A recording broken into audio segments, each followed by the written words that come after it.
the edge of a quiet farm lived a golden retriever named Cooper. Every morning, just after the sun rose, he would walk toward the jungle. Not because he was lost, not because he was wild, but because he had friends there. The jungle was enormous, trees so tall they seemed to hold up the sky, roots twisted like ancient sculptures across the earth. Mist floated gently between the trunks, and in that jungle, Cooper was welcome. The deer trusted him, the monkeys played with him, birds landed on his back without fear.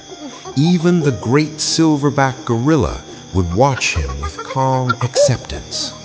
He never hunted them, he never barked at them. He listened. He ran beside them through the glade. He rested near the waterfall.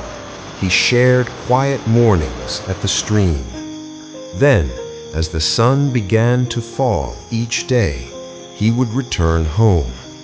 A farm dog by evening, a jungle friend by morning. The jungle was peaceful, balanced, alive.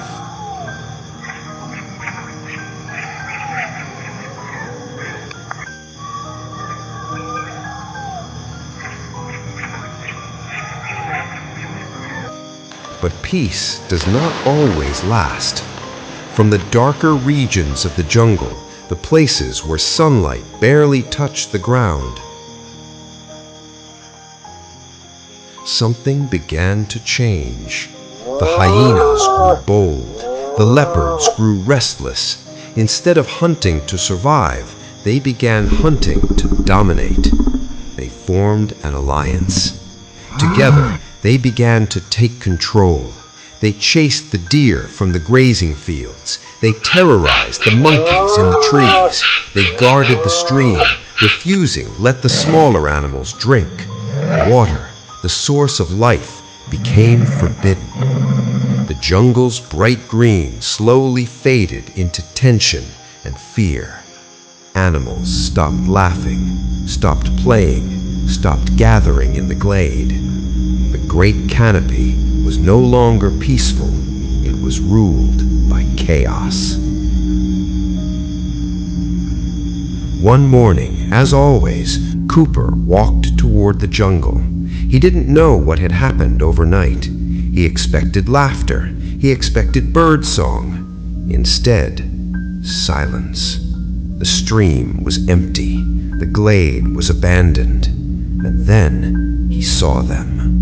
Hyenas stepped from the shadows. Leopards dropped silently from branches, their eyes locked onto him.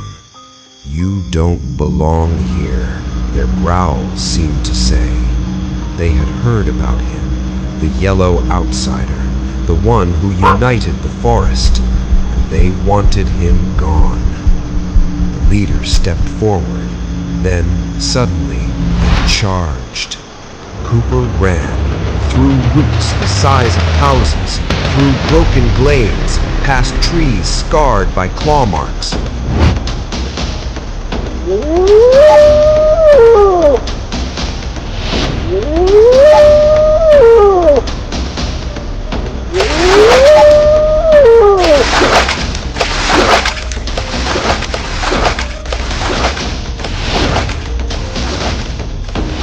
They chased him all the way to the edge of the farm. He leapt over the fence. The predators stopped at the tree line, watching, warning him. The message was clear.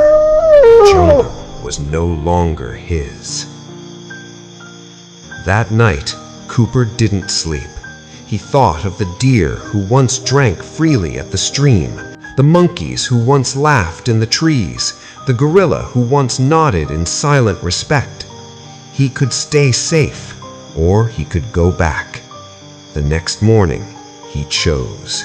He ran toward the jungle, not as a visitor, but as a protector. When Cooper entered the jungle, the ravagers were waiting, but this time he did not run.